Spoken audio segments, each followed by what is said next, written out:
श्री मोहनलाल बड़ौली जी,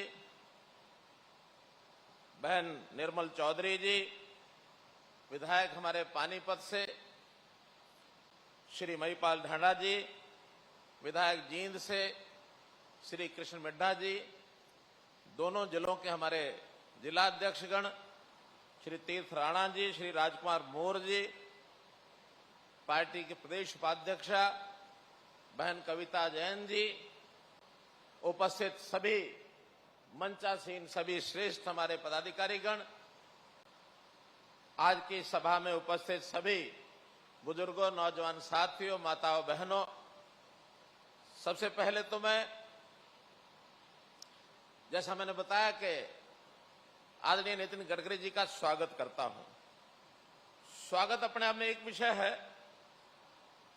लेकिन मैं एक बात मान्यवर को बताना चाहता हूं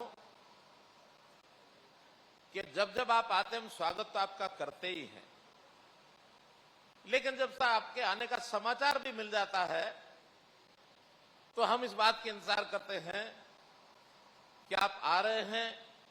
निश्चित रूप से इस जो सड़कों का बड़ा जाल न केवल हरियाणा प्रांत में बल्कि देश भर में जो बनाया फैलाया जा रहा है, जरूर हमको आप एक सड़क, दो सड़क, तीन सड़क देकर जाएंगे।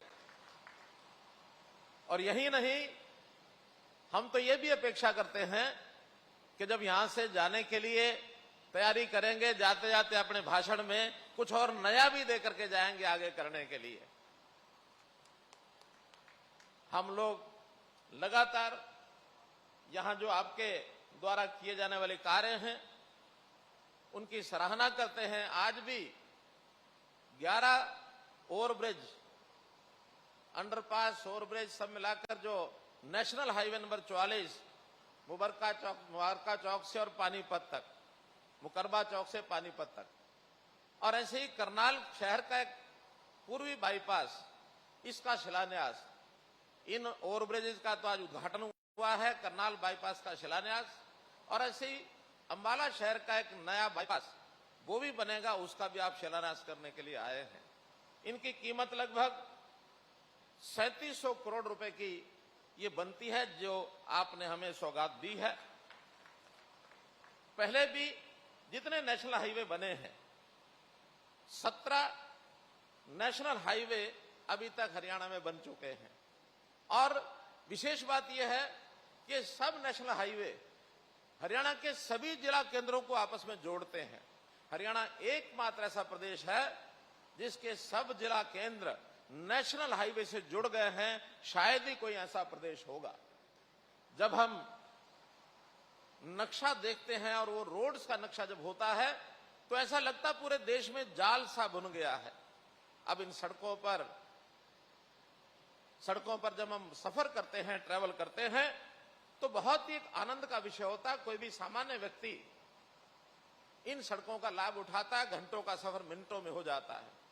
आज याद कर रहे थे स्वयं नितिन गडकरी जी कि जब ये 1986-87 में हरियाणा में चुनाव प्रचार के लिए आए थे, दिल्ली से जब ये सड़क देखते थे, ट्रैफिक बहुत होता था। मुझे भी याद है ये सड़क उस समय सिंगल रोड होता था और चंडीगढ़ से दिल्ली तक 6.5-7 घंटे लगते थे, जो चंडीगढ़ से दिल्ली आज मात्र 3 घंटे, 3.5 घंटे में पहुंच जाते हैं।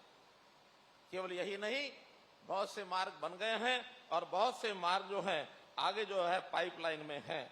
तो मित्रों, जब जब हम बताते हैं तो जैसे ये हमारी सड़कों को स्वीकार करते हैं, एक बात की हैरानी सब लोग प्रकट करते हैं कि नितिन जी ये पैसा कहां से आता है।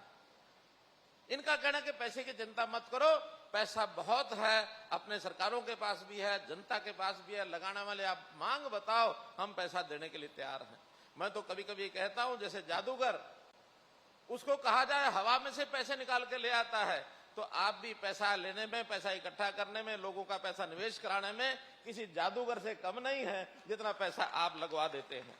तो मैं आज आपके आने के अवसर पर बहुत ही आपको बधाई देता हूं, क्योंकि ये 9 वर्ष हो गए हैं केंद्र सरकार के, और इन 9 वर्षों में देश के प्रधानमंत्री नरेंद्र मोदी जी के नेतृत्व में ये जो सरकार बनी है, और हम भी लगभग 8.5 साल से हरियाणा में अपनी सरकार चला रहे हैं।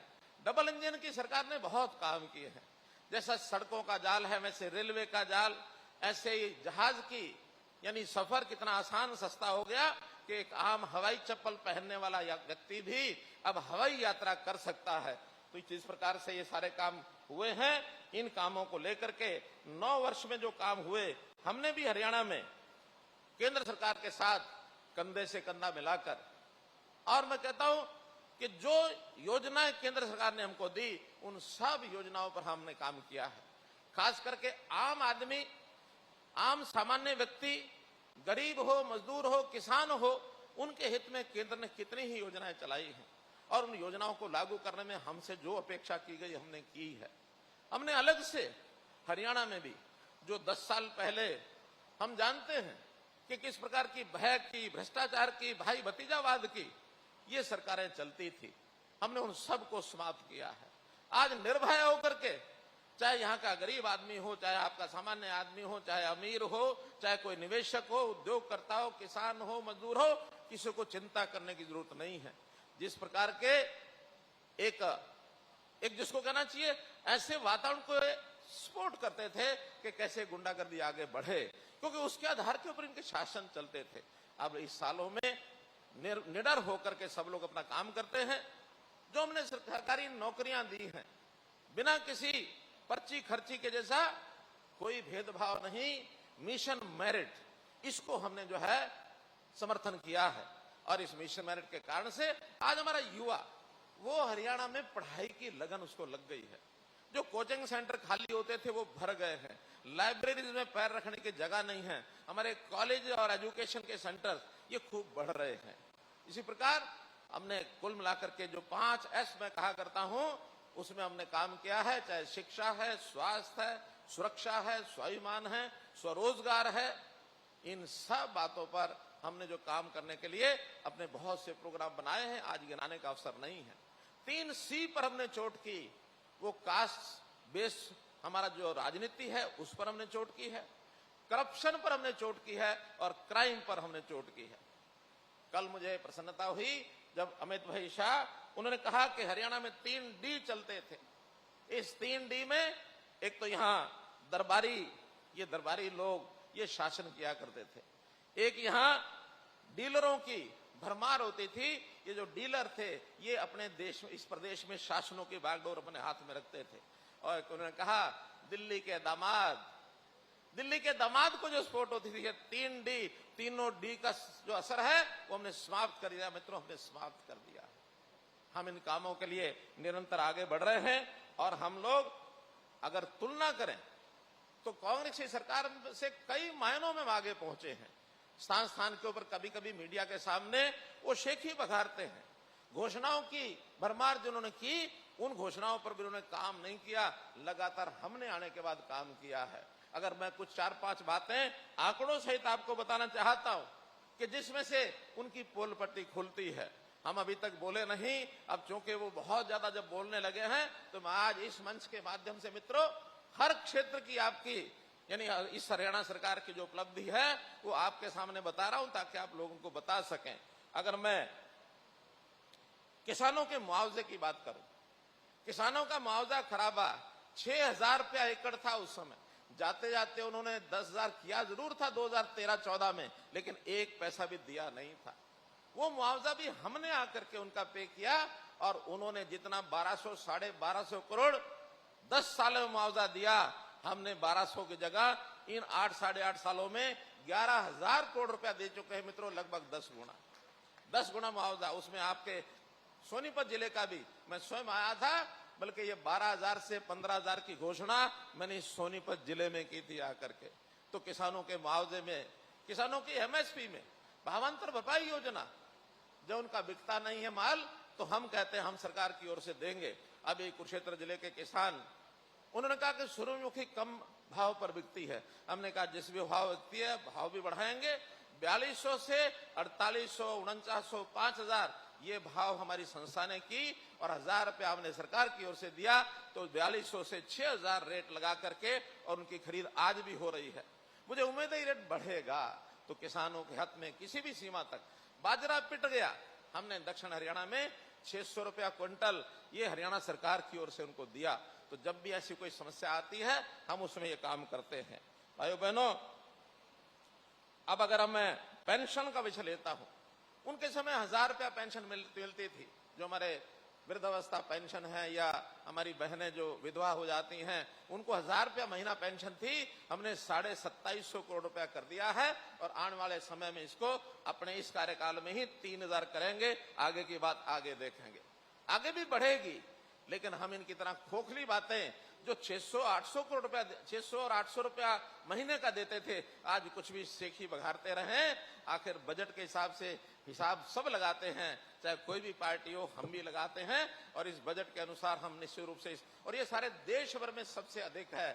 कोई प्रदेश इतनी बड़ी राशि अपने यहाँ पेंशन के नहीं देता है। इसी प्रकार हमने विवाह शगुन योजना वो 31,000 देते थे, हम 51 से 71,000 रुपए देते हैं। हमारे अनुसूचित जाति के मित्रों को उनका मकान की रिपेयर वो 25,000 देते हैं, हम 80,000 रुपए देते हैं। 24 घंटे बिजली उनके समय केवल 538 गांव में थी, हमारे यहाँ 5737 गांव में इस समय 24 घंटे बिजली मिलती है। इसलिए मित्रों, हम इन सब चीजों पर नौकरियों की यदि बात करूं, उन्होंने 10 साल में 86,000 नौकरियां दी और हमारे 10 साल पूरे होने पर दावे से मैं कहता हूं डबल 1,70,000 पूरी हो जाएंगी। 1,10,000 पर तो हम पहुंच चुके हैं। 60,000 नौकरियां अगले 6 महीने के अंदर ये हम अपने हरियाणा को जवानों को देने वाले हैं। 1,70,000 नौकरी हो जाएगी मित्रों। इसी प्रकार श्रमिकों का वेतन, न्यूनतम वेतन इनके समय में कुल 5500 से लेकर 6100 रुपए यहीं तक इनका न्यूनतम वेतन था। आप आखिर का साल 2014 उठा करके देख लीजिए, हमने उसको बढ़ाते बढ़ाते और अभी इस समय सभी हमारे प्रकार के जो स्किल्ड, सेमी स्किल्ड, अनस्किल्ड ये श्रमिक, इनको 10,000 से लेकर 14,000 रुपया मिलता है। डबल पैसा हमने इन समय में हमने किया है। जहां तक मेट्रो की बात वो लोग करते हैं, हम ये मेट्रो लाए, हम वो मेट्रो लाए, लेकिन मित्रों इस मेट्रो पर जितनी वो लाए खोखली घोषणाएं काफी की उन्होंने। हमने आने के बाद जो उसको विस्तार दिया, उसको कंप्लीट कराया, उसका हमारे निवेश के हिसाब से आप समझ सकते हैं। सरकारी आंकड़े हैं, आप उठा के देख लीजिए कि उनके 10 सालों में कुल 1600 करोड़ रुपया उन्होंने खर्च किया है और हमने इन 8.5 सालों में 3900 करोड़ रुपया खर्च किया। मित्रों 3900 करोड़ रुपया मेट्रो में। बहुत जल्दी ये आपकी मेट्रो कुंडली में पहुंचने वाली है और कुंडली के बाद जैसा RRTS की बात बताई, मैंने कल ही अपने विभाग को कहा है कि इसके पैसे जल्दी कराएं। सराय काले खां से ये पानीपत और करनाल तक की RRTS ये केंद्र की सरकार की ओर से मंजूर हो चुका है। बहुत जल्दी इसका निर्माण ये शुरू हो जाएगा मित्रों। इसी प्रकार से मेडिकल एजुकेशन की बात करते हैं। मेडिकल एजुकेशन में मेडिकल कॉलेज हर जिले में कुछ में काम चल रहा है, कुछ में आगे आने वाले 3 साल के बाद शुरू होगा, 2 साल के बाद शुरू होगा, लेकिन घोषणाएं सब हुई हैं। हम इसको भी आंकड़ों से बताएंगे तो 903 करोड़ रुपए का खर्च मात्र इन्होंने 10 साल में किया। 903 करोड़ और हमने इन 8.5 साल में अभी तक 1683 करोड़ रुपया खर्च किया है। इन्होंने जितने काम छोड़े थे अधूरे सब हमने पूरे किए। आज भी जींद जिले में, आज भिवानी जिले में, आज महेंद्रगढ़ जिले में 3 मेडिकल कॉलेज बन रहे हैं, जिसके ऊपर 1000 करोड़ रुपया के लिए इन 3 मेडिकल कॉलेज पर खर्च किया है। बताने के लायक बहुत है मित्रों। मैं अगर बताने लगूंगा तो मुझे लगता है कि हमारे नितिन जी को जो विषय केंद्र सरकार की ओर से रखने होंगे, ये हमारी भी कुछ चीजें इनको ध्यान में होंगी। निश्चित रूप से हमारी जो डिमांड भी है उनको भी हमने दिया है। एक छोटी डिमांड मैं इनके सामने जरूर रख रहा हूं, जरूर मैं चाहूंगा कि उसकी आज जरूर करके जाएं। वैसे तो फ्लाईओवर और अंडरपास रेलवे के जहां जहां नेशनल हाईवे हैं, जहां जहां हमारे स्टेट हाईवे हैं, उन सबके पर्याप्त बने हैं। अब फाटक बहुत कम रह गए हैं, फिर भी कुछ स्थानों पर अभी जो ROBs और जो ब्रिज बनने हैं रेलवे लाइनों के ऊपर अथवा सड़कों के ऊपर, वो जो ब्रिज और ROB बनने हैं उनके लिए हमारी एक आवश्यकता है कि हमको 300 करोड़ रुपया और इसका जो सेतु बंधन योजना भारत सरकार की है, इस योजना के अंतर्गत ये हमको जरूर मंजूर करके जाए। मैं इतना निवेदन करते हुए पुनः आपका स्वागत करता हूं, बहुत बहुत धन्यवाद करता हूं। बहुत बहुत धन्यवाद, आभार।